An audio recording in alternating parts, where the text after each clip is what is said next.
My name is Gerald. I'm 63 years old.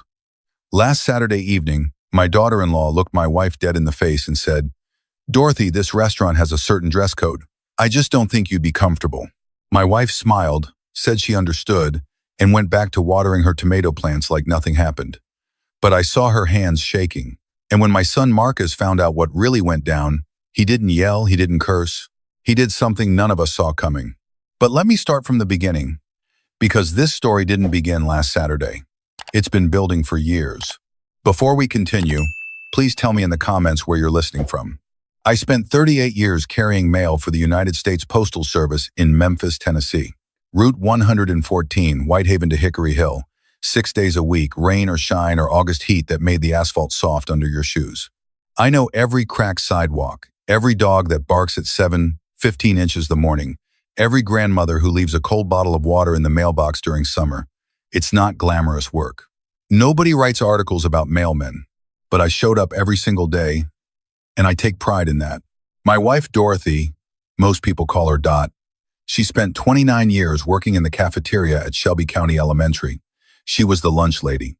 The one who remembered which kid was allergic to peanuts, which one needed an extra scoop because there wasn't much food at home, which one just needed somebody to smile at them through the serving window. She retired 3 years ago with a handmade card signed by 400 kids and a $50 gift card to Kroger. That was her pension party. She cried for an hour. Not because it was small, but because she said those names on that card meant more to her than any gold watch ever could. We live in a little yellow house on Mallory Avenue. Nothing fancy. The porch leans a little to the left. The kitchen faucet drips if you don't turn it just right. But Dot's garden out back is something else. Tomatoes, collard greens, bell peppers, herbs you can smell from the sidewalk. She's out there every morning before the sun gets too high, talking to her plants like they're her children. Some people collect expensive things. Dot grows things. That's who she is.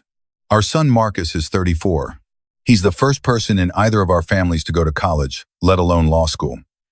When he graduated from the University of Memphis, Dot ironed his gown 3 times. I drove 2 hours to pick up a cake from a bakery in Nashville because it was his favorite. When he passed the bar exam, we sat on the porch, and I cried so hard the neighbors thought somebody had died. Marcus is our only child.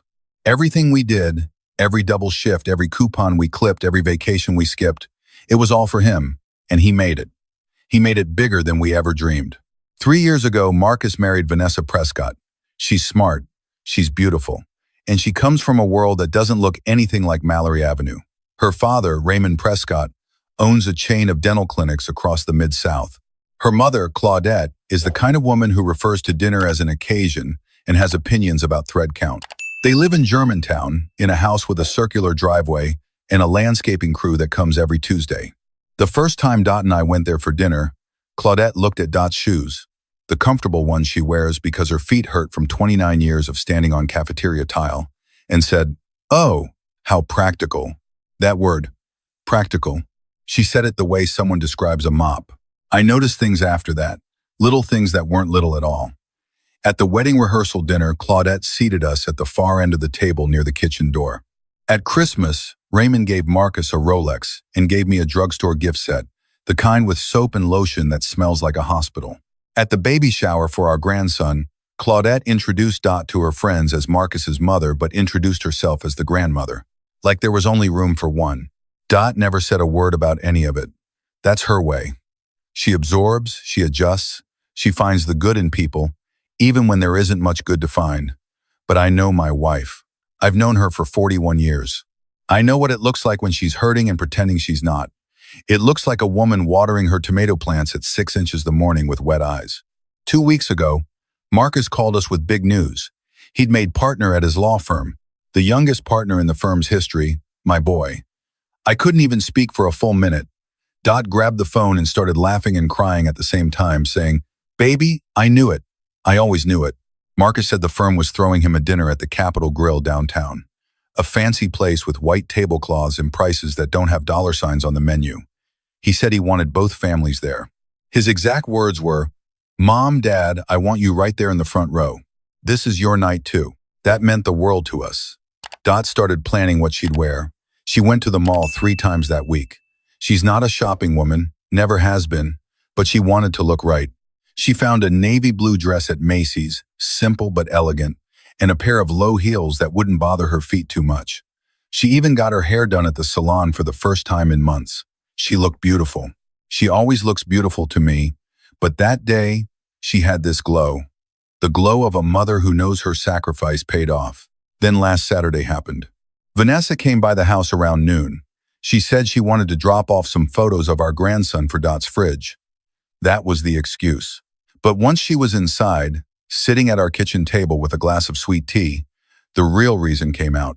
Dorothy, she said, and I noticed she never calls Dot by her nickname, always the full name, always at arm's length. About the dinner tonight, I need to talk to you about something. I was in the hallway, just out of sight, putting on my shoes. I wasn't eavesdropping on purpose, but I stopped moving when I heard the tone shift. The Capitol Grill is a very specific kind of place, Vanessa continued. My parents' colleagues will be there, some of Marcus's senior partners. It's a formal environment, and I just don't think you'd be comfortable. The menu is complicated, the dress code is strict, and honestly, I'd hate for you to feel out of place. There was silence, the kind that fills a room like smoke. Then Dot spoke. Her voice was steady, but I could hear the tremor underneath, the one only I would recognize after 41 years. I understand, sweetheart. I wouldn't want to make things awkward for Marcus. I knew you'd get it, Vanessa said, and I could hear the relief in her voice, the kind of relief you feel when an obstacle removes itself. We can do a small family dinner another time, just us. She left 5 minutes later. I heard the front door close, heard her car start, heard the tires roll off our cracked driveway. I walked into the kitchen. Dot was standing at the sink, gripping the edge of the counter. Her navy blue dress was hanging on the back of the bedroom door. Her new shoes were sitting by the bed, tissue paper still stuffed inside them. You heard, she said without turning around. I heard. She wiped her eyes with the back of her hand. It's fine, Gerald. I don't need to go to some fancy restaurant. Marcus knows I'm proud of him. I walked over and stood beside her. Through the kitchen window, I could see her garden. The tomatoes she'd been nursing all season were turning red, heavy on the vine, ready to be picked. Dot, I said quietly, it's not fine. She didn't answer. She just turned on the faucet and started washing a dish that was already clean. That's when I knew exactly how deep the cut went. I didn't call Marcus right away. I needed to think. Not because I wasn't angry, I was, but because anger without a plan is just noise. My father used to say, Gerald, don't swing until you know where you're aiming. So I sat on the porch for an hour, watching the street, letting the afternoon heat settle around me like a blanket. Around 3 o'clock, I picked up the phone and called my son. He answered on the second ring, excited, talking fast about the dinner, the speech he was going to give, how the managing partner had personally arranged the wine selection. Son, I said, I need to ask you something, and I need you to be straight with me. He went quiet. What's wrong, Dad? Did you know Vanessa told your mother not to come tonight? The silence on the other end lasted long enough for me to count to 5. Then, very slowly, he said, What did you just say? Your wife came to this house today. She sat at your mother's table, drank your mother's sweet tea, and told her she wouldn't be comfortable at the Capitol Grill. Said the dress code was too strict. Said the menu was too complicated. Your mother, Marcus. The woman who fed 400 children a day for 29 years. Too complicated. I heard him breathing. Hard. She told me both of you were coming, he said, his voice tight as a wire. She told me she'd confirmed with you last night. She lied. Another silence. Then something shifted in his tone. Something I recognized because I'd heard it in my own voice an hour earlier. Quiet fury with roots. Dad, he said, is Mom okay? She's washing clean dishes and pretending she's fine. He exhaled. Give me 2 hours. What are you going to do? Something I should have done a long time ago. He paused. Dad, tell Mom to put that dress on. Both of you be ready at 6. He hung up before I could ask anything else. At 5:45, Dot was sitting on the edge of our bed in her navy blue dress, hands folded in her lap, looking unsure. Gerald, maybe I should just stay home. I don't want to cause problems between Marcus and Vanessa. I knelt down and took her hands. They were rough from years of work, soft in the way they held mine. Dorothy Louise Hawkins, I said, using her maiden name the way I do when I mean business. You raised that boy. You packed his lunches.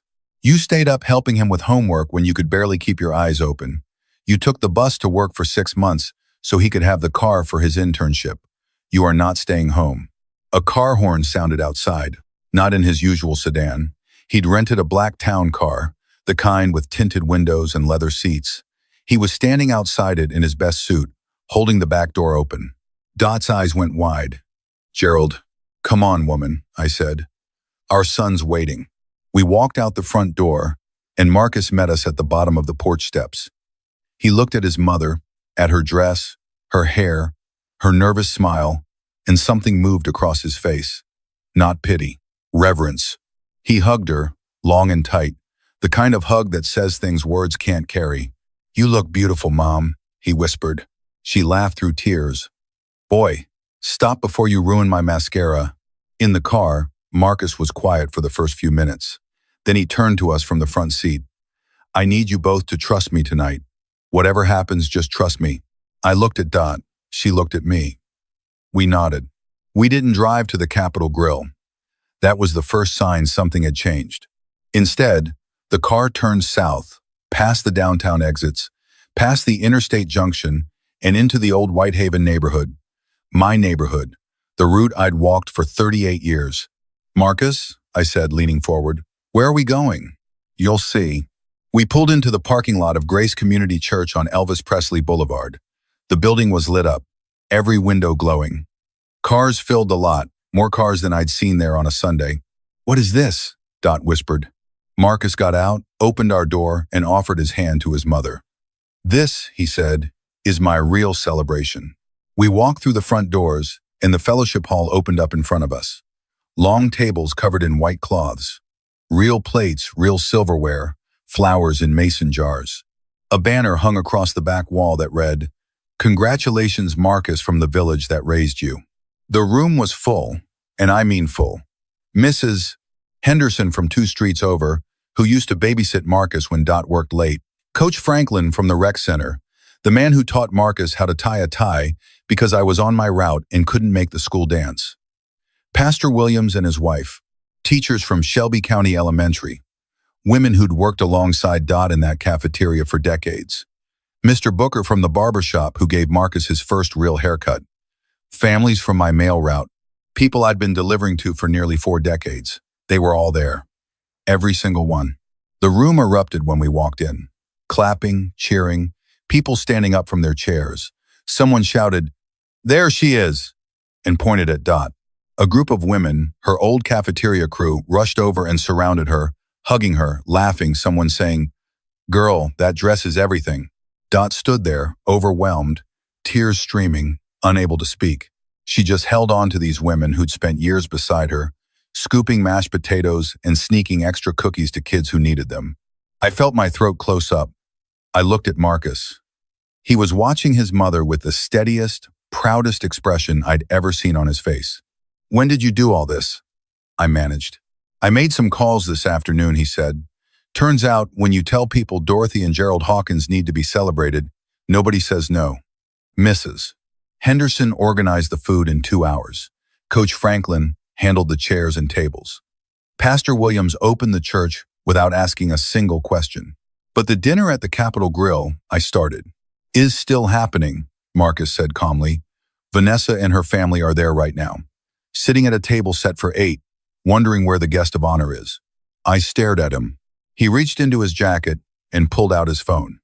"I sent Vanessa a text 20 minutes ago. It said, 'If my mother isn't welcome at my celebration, then I won't be there either. I'm spending tonight with the people who actually built me. You're welcome to join us when you're ready to respect where I come from.'" The room was humming with conversation and laughter around us, but for a moment, it was just me and my son standing in that doorway. "You could have just told her off," I said quietly. "Could have yelled, could have canceled." "That's not what you taught me," he said. "You taught me that a man doesn't tear things down. He builds something better and lets the difference speak for itself."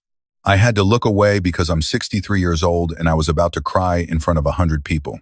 Inside the hall, the evening unfolded in a way no expensive restaurant could ever match. Mrs. Henderson had made her famous fried catfish. Coach Franklin brought smoked ribs. The cafeteria ladies had put together enough mac and cheese, collard greens, sweet potatoes, and cornbread to feed an army. Somebody brought a peach cobbler so good it should have been illegal. This wasn't catered, this was cooked. By hand, with love, the way Dot had cooked for thousands of children over 29 years. Marcus stood up to give his speech. The room went quiet. When I was 9 years old, he began, I came home from school crying because a kid told me my mom was just a lunch lady. I told my mother what he said, and you know what she did? She didn't get angry. She didn't call the school. She sat me down at the kitchen table, put a plate of her homemade spaghetti in front of me and said, Baby, I feed 400 kids every day. That boy's mother can barely feed one. Don't you ever let someone make you ashamed of where your food comes from? Laughter rippled through the room. Dot covered her mouth with both hands. When I was 16, Marcus continued, I needed a suit for mock trial. We couldn't afford one. My dad walked his mail route in shoes with cardboard stuffed in the soles for a month, so he could save enough to buy me one from J.C. Penney. I didn't find out until years later, when Mom told me. He never said a word, never complained, just walked 8 miles a day on cardboard so his son could stand up straight in a courtroom. I felt Dot's hand fin me under the table. She squeezed so hard it hurt. I squeezed back harder. Tonight, Marcus said, his voice thickening, I was supposed to be at a restaurant downtown, eating food I can't pronounce, impressing people who don't know me. But I realized something today. The people who built me aren't in that restaurant. They're in this room. The woman who fed me, who fed this whole community, is sitting right here.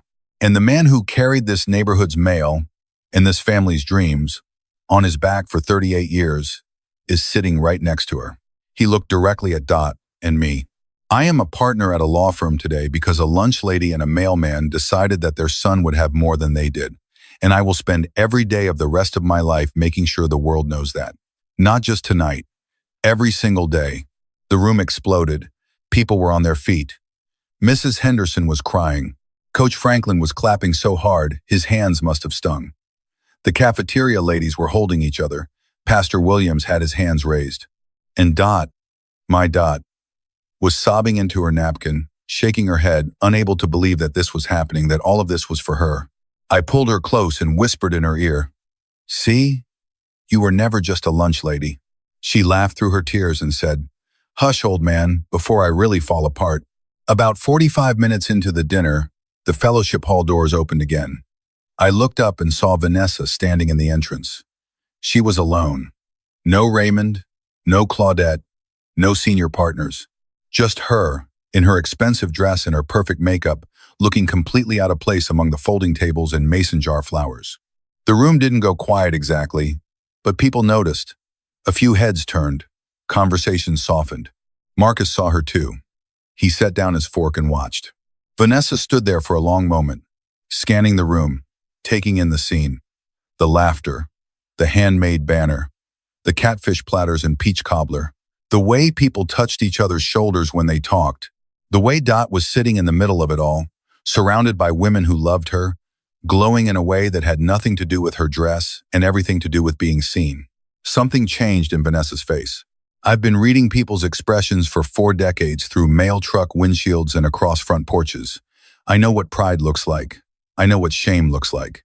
And I know what it looks like when the two collide. She walked slowly toward our table. The room watched without staring, the way a good community does, giving space while staying present. Dorothy, she said. Dot looked up. She didn't flinch. She didn't look away.